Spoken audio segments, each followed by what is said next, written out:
ಯಾಕಂತ ಆಸೆಯನ್ನು ಇಟ್ಕೊಂಡ್ ಬಂದಿದ್ದೀನಿ. ಅದಕ್ಕೆ ನಾನು ಫಸ್ಟ್ ಆಫ್ ಆಲ್ ನನಗೆ ನನ್ನ ಮನೆಗೆ ಬಂದಾಗ ನನಗೆ ಈಗಲೂ ಗ್ಯಾಪ್ ಇದೆ. 8 ವರ್ಷಗಳ ಹಿಂದೆ ಚಿನ್ನಪ್ಪ ರಾಜ್ಕುಮಾರ್ ಅವರು ರಾಮಕೃಷ್ಣ ನನ್ನ ಮನೆಗೆ ಬಂದಾಗ ಒಂದು ಹೇಳಿದ್ದೀನಿ, ನಾನು ಮಾತು ಹೇಳಿದ್ದೀನಿ. ನಾನು ಮುಂದೆ ಏನಾಗ್ತೀನೋ ಬಿಡ್ತೀನಿ ನಂಗೆ ಗೊತ್ತಿಲ್ಲ, ಆದರೆ ಈ ಜನಾಂಗದಲ್ಲಿ ನಾನು ಹುಟ್ಟಿದ್ದೀನಿ, ಈ ಸರ್ಟಿಫಿಕೇಟ್ ಯೂಸ್ ಮಾಡ್ಕೊಂಡಿದ್ದೀನಿ.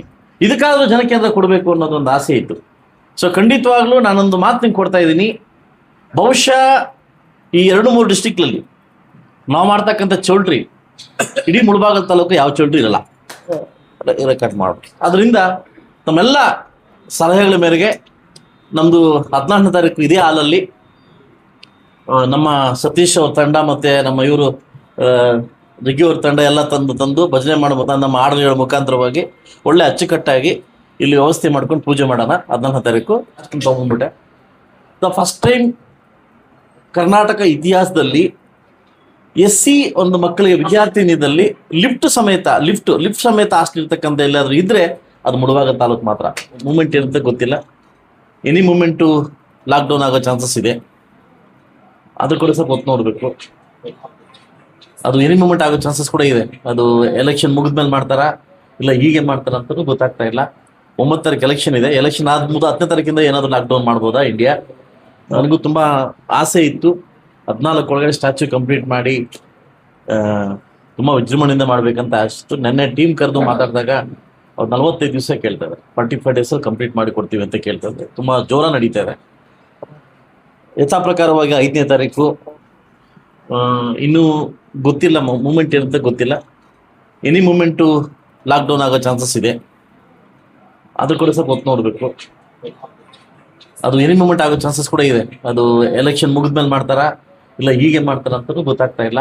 9 ತಾರೀಕು ಎಲೆಕ್ಷನ್ ಇದೆ. ಎಲೆಕ್ಷನ್ ಆದ 10ನೇ ತಾರೀಕಿಂದ ಏನಾದರೂ ಲಾಕ್ಡೌನ್ ಮಾಡ್ಬೋದಾ ಇಂಡಿಯಾ, ಇಲ್ಲಾಂದ್ರೆ ಹೀಗೆ ಮಾಡ್ತಾರೆ ಅನ್ನೋದು ಗೊತ್ತಾಗ್ತಾ ಇಲ್ಲ. ಅದೊಂದು ಕೂಡ ಗಮನ ಇಟ್ಕೊಬೇಕಾಗ್ತದೆ. ನನ್ನ ಒಂದು ಆಡಳಿತನೆಲ್ಲ ಕರೆದು ನಾನು ಇಂಟರ್ನಲ್ ಮೀಟಿಂಗ್ ಮಾಡಿದಾಗ 3 ಆಪ್ಷನ್ನ ನಾವು ನಿಮ್ಮ ಮುಂದೆ ಇಡ್ತೀವಿ. ಒಂದು ಆಪ್ಷನ್ ಬಂದ್ಬಿಟ್ಟು ಇದೇ ಹಾಲಲ್ಲೇ ಸಿಂಪಲ್ ಆಗಿ ಪೂಜೆ ಮಾಡಿ ಅಂಬೇಡ್ಕರ್ ಜಯಂತಿಯನ್ನು ಮಾಡೋದು. ನನಗೆ ಬಹುತೇಕ ದಿನಗಳಿಂದ ನನಗೊಂದು ಕನಸಿತ್ತು ಮುಳಬಾಗಲ್ ತಾಲೂಕು ಏನಾದರೂ ಮಾಡಬೇಕು ಅಂತ. ನಾನು ಒಂದು ಸರಿ ಮೈಸೂರು ಯೂನಿವರ್ಸಿಟಿಗೆ ಹೋದಾಗ SC/ST ಹಾಸ್ಟೆಲ್ಗೆ ಹೋದಾಗ ಒಂದು SC/ST ಹಾಸ್ಟೆಲಲ್ಲಿ 100 ಮಕ್ಕಳಿಗೆ ಓದ್ಕೊಳ್ತಕ್ಕಂಥ ವ್ಯವಸ್ಥೆಯನ್ನು ಒಂದು ಹೈಟೆಕ್ ಮಾದರಿ ಹಾಸ್ಟೆಲ್ ಕಟ್ಟಬೇಕು ಅಂತಂದಾಗ ಸಡನ್ಲಿ ಹಾಸ್ಟೆಲ್ ತೊಗೊಂಡ್ಬಿಟ್ಟೆ. ದ ಫಸ್ಟ್ ಟೈಮ್ ಕರ್ನಾಟಕ ಇತಿಹಾಸದಲ್ಲಿ SC ಒಂದು ಮಕ್ಕಳಿಗೆ ವಿದ್ಯಾರ್ಥಿನಿಯಲ್ಲಿ ಲಿಫ್ಟ್ ಸಮೇತ ಹಾಸ್ಟೆಲ್ ಇರ್ತಕ್ಕಂಥ ಎಲ್ಲಾದ್ರೂ ಇದ್ರೆ ಅದು ಮುಳಬಾಗಲ್ ತಾಲೂಕು ಮಾತ್ರ. ಈಗಾಗಲೇ ಅದು ಇನಾಗ್ರೇಷನ್ ನಿಂತಿದೆ. ಒಂದು ಆಪ್ಷನ್ ಇಲ್ಲಿ ಪೂಜೆ ಮಾಡೋದು, 2ನೇ ಆಪ್ಷನ್ನು ಮಕ್ಕಳಿಗೆ ಲೋಕಾರ್ಪಣೆ ಮಾಡೋದು, ಅಂದರೆ ಉದ್ಘಾಟನೆ ಮಾಡೋದು. ನಿಮ್ಮನ್ನೆಲ್ಲ ಕರೆದು ಅಲ್ಲಿ ಜಯಂತಿ ಮಾಡಿ ಬಂದವರಿಗೆಲ್ಲ ಊಟದ ವ್ಯವಸ್ಥೆ ಮಾಡಿ ಒಂದು ಸಿಂಪಲ್ ಆಗಿ ಒಂದು ಒಳ್ಳೆ ಅಚ್ಚುಕಟ್ಟಾಗಿ ಅಂಬೇಡ್ಕರ್ ಜಯಂತಿ ಆಚರಣೆ ಮಾಡಿ ಮಕ್ಕಳಿಗೆ ಲೋಕಾರ್ಪಣೆ ಮಾಡೋದು. ಅವತ್ತಿನ ಮಕ್ಕಳು ಒಳಗಡೆ ಹೋಗ್ಲಿಕ್ಕೆ ಅವಕಾಶ ಮಾಡಿಕೊಡೋದು. 3ನೇ ಆಪ್ಷನ್ ಏನಿದೆ ಅಂತಂದರೆ, ನಾನು ಇಷ್ಟೆಲ್ಲ ಖರ್ಚು ಮಾಡಿ ದೊಡ್ಡ ಮಾಡಿದ ನಾವೆಲ್ಲ ಎದುರು ನೋಡ್ತಕ್ಕಂಥ ಸ್ಟ್ಯಾಚ್ಯೂ ಓಪನ್ ಆಗೋದು 45 ದಿವಸದಲ್ಲಿ. 45 ದಿವಸ ಆದಮೇಲೆ 2 ತಿಂಗಳೇ ಅನ್ಕಾಣೆ ಆದಮೇಲೆ ಸ್ಟ್ಯಾಚ್ಯೂ ಓಪನ್ಗೆ ನಮ್ಮ 365 ಹಳ್ಳಿಗಳಿಂದನೂ ನಮ್ಮ ಜನ ಕರೆದು ಅಂಬೇಡ್ಕರ್ ಜಯಂತಿಯನ್ನು ಒಂದು ದೊಡ್ಡ ಮಟ್ಟಕ್ಕೆ ಮಾಡ್ತಕ್ಕಂಥ ಆಸೆ ಕೂಡ ನನ್ನಲ್ಲಿದೆ. ಈ 3 ಆಪ್ಷನ್ನಲ್ಲಿ ತಾವೇನು ಆಪ್ಷನ್ ಕೊಡ್ತೀರಾ ಆ ಆಪ್ಷನ್ಗೆ ನಾವು ಬದ್ಧರಾಗಿದ್ದೀವಿ. ಒಬ್ಬರಿಗೂ ಕಿಂಚಿತ್ತು ತೊಂದರೆ ಆಗ್ದಂಗೆ ದೊಡ್ಡ ಮಟ್ಟಕ್ಕೆ ನಡೆಸ್ಕೋತಕ್ಕಂಥ ಜವಾಬ್ದಾರಿ ಹಣಕಾಸು ವ್ಯವಸ್ಥೆ ನಂದು. ಅದ್ರ ಬಗ್ಗೆ ಚಿಂತೆ ಬೇಡ. ಸೊ ಹಂಗೆ ನಮ್ಮ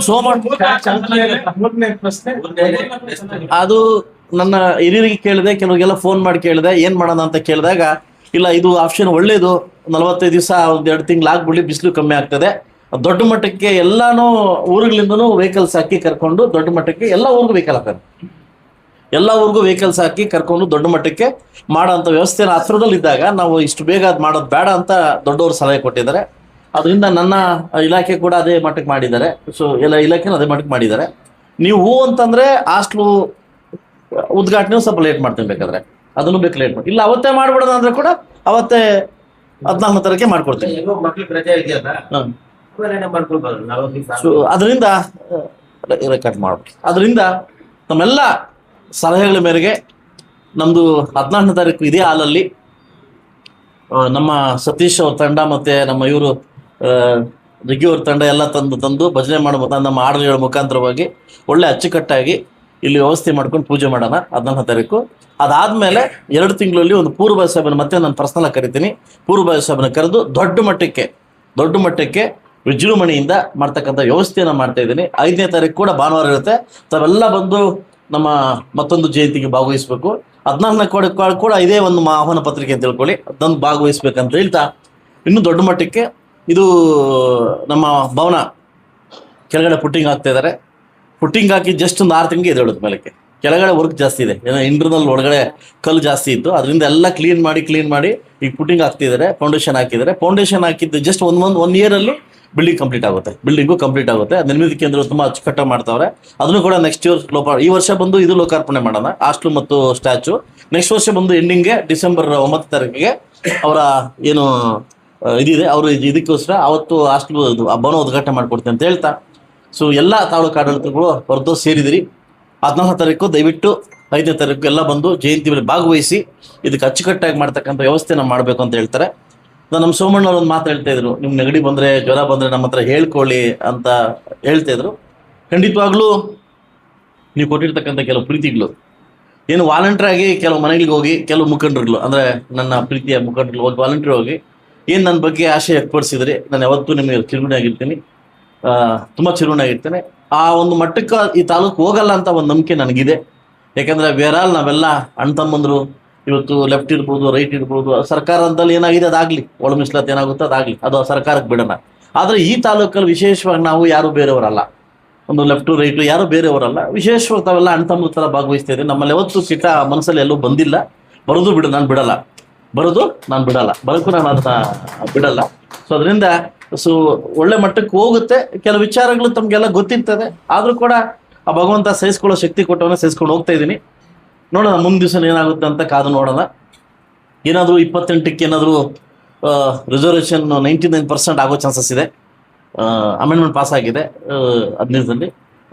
ಲೇಡಿ ರಿಸರ್ವೇಷನ್ ಬಂದರೆ ಖಂಡಿತವಾಗ್ಲೂ SC ಲೇಡಿ ಆಗೋ ಚಾನ್ಸಸ್ಸು 100% ಇದೆ. ಸೊ ಏನಾದರೂ ಕೂಡ ತಾಲೂಕು ಅಭಿವೃದ್ಧಿಗೆ ಒಳ್ಳೇದಾಗಲಿ, ನಿಮ್ಗೆ ಒಳ್ಳೇದಾಗಲಿ, ನಾನು ಬಂದಿರತಕ್ಕಂಥ ಆಸೆಯನ್ನು ಇಟ್ಕೊಂಡು ಬಂದಿದ್ದೀನಿ. ಅದಕ್ಕೆ ನಾನು ಫಸ್ಟ್ ಆಫ್ ಆಲ್ ನನಗೆ ನನ್ನ ಮನೆಗೆ ಬಂದಾಗ ನನಗೆ ಈಗಲೂ ಗ್ಯಾಪ್ ಇದೆ. 8 ವರ್ಷಗಳ ಹಿಂದೆ ಚಿನ್ನಪ್ಪ ರಾಜ್ಕುಮಾರ್ ಅವರು ರಾಮಕೃಷ್ಣ ನನ್ನ ಮನೆಗೆ ಬಂದಾಗ ಒಂದು ಮಾತು ಹೇಳಿದ್ದೀನಿ. ನಾನು ಮುಂದೆ ಏನಾಗ್ತೀನೋ ಬಿಡ್ತೀನಿ ನಂಗೆ ಗೊತ್ತಿಲ್ಲ, ಆದರೆ ಈ ಜನಾಂಗದಲ್ಲಿ ನಾನು ಹುಟ್ಟಿದ್ದೀನಿ, ಈ ಸರ್ಟಿಫಿಕೇಟ್ ಯೂಸ್ ಮಾಡ್ಕೊಂಡಿದ್ದೀನಿ, ಇದಕ್ಕಾದರೂ ಜನಕೇಂದ್ರ ಕೊಡಬೇಕು ಅನ್ನೋದೊಂದು ಆಸೆ ಇತ್ತು. ಸೊ ಖಂಡಿತವಾಗ್ಲೂ ನಾನೊಂದು ಮಾತು ನಿಂಗೆ ಕೊಡ್ತಾ ಇದ್ದೀನಿ. ಬಹುಶಃ ಈ 2-3 ಡಿಸ್ಟಿಕ್ನಲ್ಲಿ ನಾವು ಮಾಡ್ತಕ್ಕಂಥ ಚೌಲ್ಟ್ರಿ ಇಡೀ ಮುಳಬಾಗಲ್ ತಾಲೂಕು ಯಾವ ಚೌಲ್ಟ್ರಿ ಇರಲ್ಲ. ಬಹುಶಃ ನನ್ನ ಕೈಯಿಂದ 1-1.5 ಕೋಟಿ ಬೀಳ್ತದೆ. ಆದ್ರೂ ಒಂದು ದೊಡ್ಡ ಮಟ್ಟಕ್ಕೆ ಅದನ್ನ ಇದು ಮಾಡಿಸ್ತೀನಿ. ಮತ್ತು ಇನ್ನೊಂದು ಗುಡ್ ನ್ಯೂಸ್ ಏನಂತಂದ್ರೆ, ನೀವು ಹೇಳ್ತಾ ಇದ್ರಿ ಏನಂತ ದೂರ್ಮು ಅಂತ ಕೆಲವು ಹೇಳ್ತಾ ಇದ್ರು. ನಮ್ಮ ಆಪೋಸಿಟ್ಟೇ ನಮ್ಮ ರೆಡ್ಡಿ ಜನಾಂಗದ ಚೌಟ್ರಿ ಬರ್ತಾ ಇದೆ. ನಮ್ಮ ಆಪೋಸಿಟ್ಟೇ ನಾವು ದೂರ ಅನ್ಕೊಂತ ಇದ್ವಲ್ಲ, ಅವ್ರಿಗೂ ಅಲಾಟ್ಮೆಂಟ್ ಆಗಿ ಅವ್ರಿಗೂ ಅಮೌಂಟ್ ಬಿಡುಗಡೆ ಆಯಿತು. ನಮ್ಮ ರೆಡ್ಡಿ ಜನಾಂಗದ ಚೌಟ್ರಿ ಕೂಡ ನಮ್ಮ ಆಪೋಸಿಟ್ಟೇ ಬರ್ತಾ ಇದೆ. ಅದು ಏನಾಗುತ್ತೆ, ಇಂಡಸ್ಟ್ರಿಯಲ್ ಕ್ರಿಯೇಟ್ ಆದಾಗ ಏರಿಯಾ ಹೆಂಗೆ ಕ್ರಿಯೇಟ್ ಆಗುತ್ತೆ ಅಂತಂದ್ರೆ ಒಳ್ಳೆ ನಗರ ಕ್ರಿಯೇಟ್ ಆಗುತ್ತೆ. ಅದರಿಂದ ಆದಷ್ಟು ಬೇಗ ನಾನೇ ಅದನ್ನ ಮುತುವರ್ಜಿ ವಹಿಸಿ ಅದನ್ನ ಚೆನ್ನಾಗಿ ಮಾಡ್ತಾ ಇದ್ದೀನಿ ಅಂತ ಹೇಳ್ತಾ, ಸೊ ಮುಂದಿನ ದಿವಸಗಳಲ್ಲಿ ಏನಿದ್ರು ಕೂಡ ತಮ್ಮ ಹತ್ರ ಹಂಚ್ಕೊಂತೀನಿ ಅಂತ ಹೇಳ್ತಾ, ಅವಕಾಶ ಕೊಟ್ಟಿದ್ದಕ್ಕೆಲ್ಲ ತಾಲೂಕು ವರ್ಗದವ್ರಿಗೂ ಎಲ್ಲ ಆಡಳಿತ ವರ್ಗ ಬಂದಿದ್ದಾರೆ, ಅವ್ರಿಗೂ ಕೂಡ 14ನೇ ತಾರೀಕು ಅನೌನ್ಸ್ ಮಾಡಿಬಿಡಿ, ಸೊ ಇಲ್ಲೇ ಬಂದ್ ಮಾಡಿಬಿಡಿ ಅಂತ ಹೇಳ್ತಾ, ಖಂಡಿತವಾಗಿ ನಮಗೆ ಕರೆಸಿ ತಮ್ಮ ಹತ್ರ ಮಾತಾಡಿ ಸಲಹೆ ತಗೊಂಡು ಮುಂದೆ ಹೋಗ್ತೀನಿ ಅಂತ ಹೇಳ್ತಾ ಅವಕಾಶ ಕೊಟ್ಟಿಗೆ ತಮ್ಮೆಲ್ಲರಿಗೂ ಒಂದ್ಸಲ ನಾನು ಮಾತು ಮುಗಿಸ್ತೀನಿ. ಜೈ ಭೀಮ್.